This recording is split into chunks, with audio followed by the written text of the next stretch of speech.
Hey, friends. Today I wanted to talk to you about something that many women are experiencing in life, but not enough people are talking about this openly. And that is the connection between menopause and reoccurring UTIs.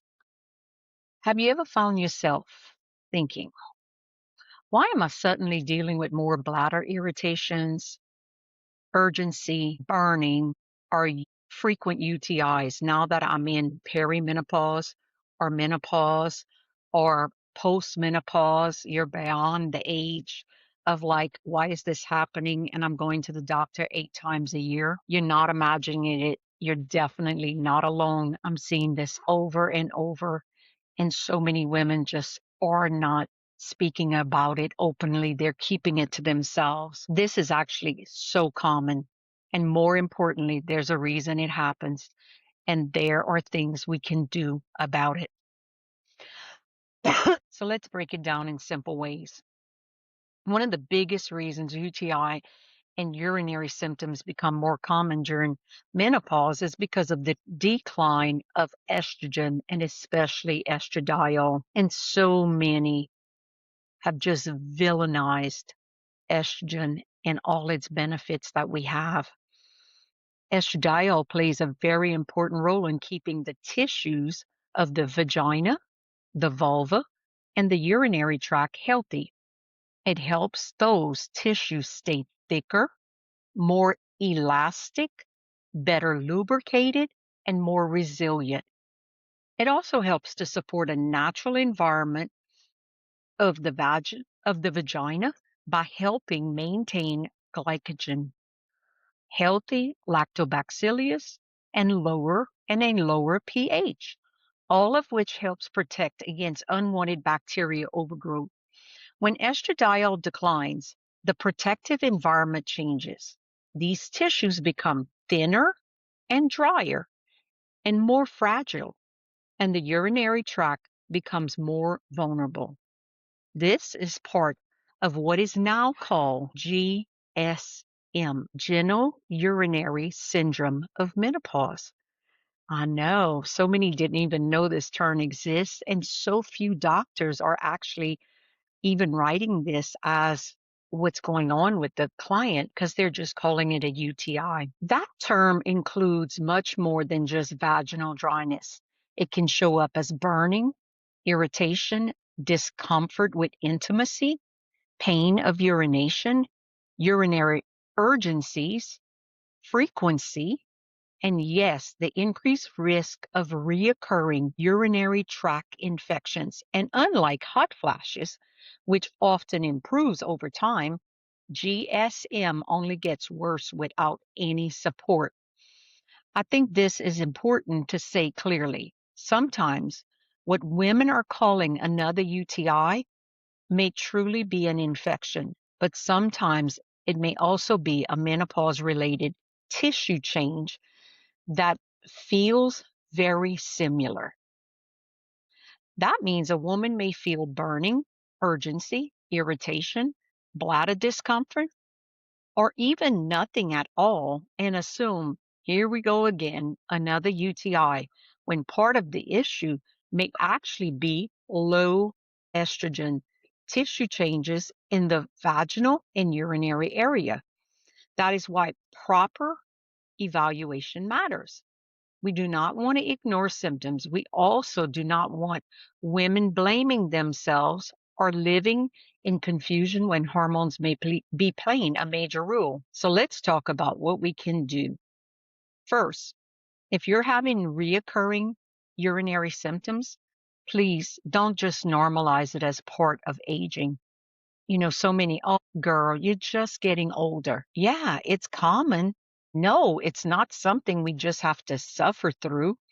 If symptoms keep coming back, it's worth properly evaluation so that we can tell the difference between a true infection, irritation, vaginal changes, pelvic floor involvement, and another root cause. That conversation matters so much. Second, one of the evidence-based options that comes up again and again for perimenopause or postmenopause women with reoccurring UTIs is localized vaginal estrogen at only a 0.01%. There's many of options online. We have some here in our office, and you can also get some from the doctor. That so many are not even offering so many of our clients that are going through these issues. Guideline recommendations consider vaginal estrogen when reoccurring UTIs continue despite basic hygiene and behavioral measures.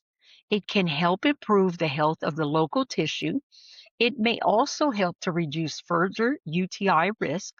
This is such an important point because some women do not realize that treating the local tissue environment may be part of the whole solution.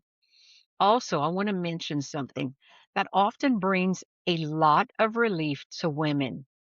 Local vaginal estrogen is different than systematic hormone therapy. NICE guidance specifically notes that vaginal estrogen is absorbed locally in that region, and small amounts may enter the bloodstream. It is considered minimum and unlikely have a significant whole body effect.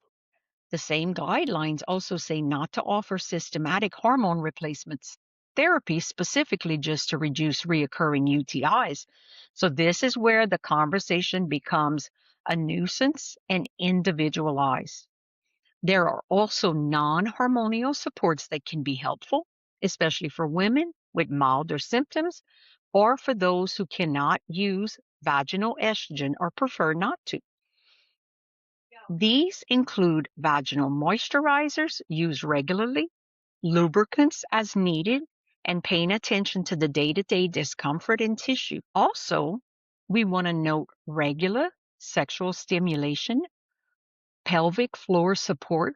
Physical therapy can be part of improving vaginal and urinary health for some women. There are foundational lifestyle pieces that really matter. Drinking your water. Do not hold urine too long. Urinate after sex when helpful. Avoid irritants if you are sensitive.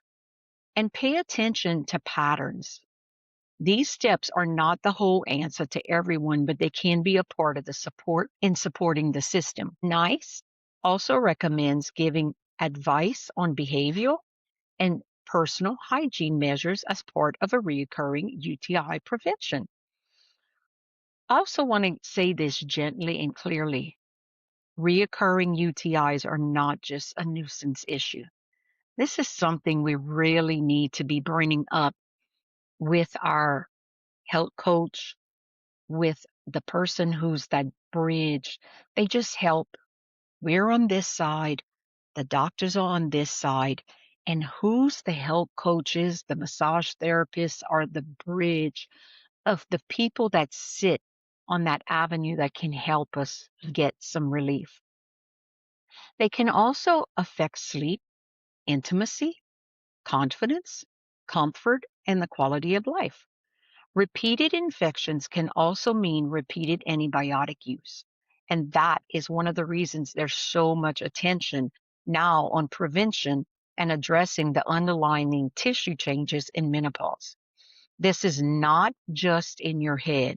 It is not you being dramatic. It is a real shift happening in the body. So if you were to summarize this in a very simple way, I would say this.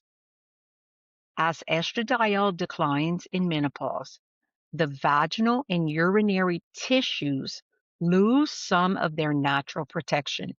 This tissue can become drier, thinner, and more fragile. The local microbiome and the pH can shift, and that creates an environment where irritation and reoccurring UTI becomes more common. But once we understand the connection, we can stop feeling confused and start having more informed conversations about support. And that support may include proper testing, looking at whether symptoms are true infections or GSM, using using moisturizers or lubricants, considering local vaginal estrogen when appropriate, and building a plan with trusted practitioners who understand the menopause transition. One of the other parts is there are other options according to the women who are your urologists and sexual medicine doctors. They talk about vaginal rings, DHEA inserts, and then vaginal estradiol inserts. And some of these are all decisions that we need to make in order for what our preference is. But know that suffering is not something that you need to do. So, friends, here's the takeaway today. Menopause changes the urinary and vaginal environment, and estradiol is a big part of the story. If you are dealing with reoccurring UTIs, burning, urgency, or irritation in the season of life, please know there's a reason and there is options. You do not have to just push through and accept this as being normal. Ask for help. It is not normal. Thank you for being here today and just listening in on all of the ways in which that our tissue can change during what we call GMS, which is something that happens in menopause. Reach out to me at Nature's Link Wellness, and we can help you navigate all the different solutions and help you be the bridge between your medical doctor and what's going on in your life that's really altering. Just like we put face cream every night while we're aging because we want to lessen the wrinkles, think of it as the way in which we're going to take care of the other tissue that absolutely needs help. So that way we can avoid being septic and so many other major issues that happen with women in their 60s, 70s, and 80s. Let's continue to have this conversation and see you next time.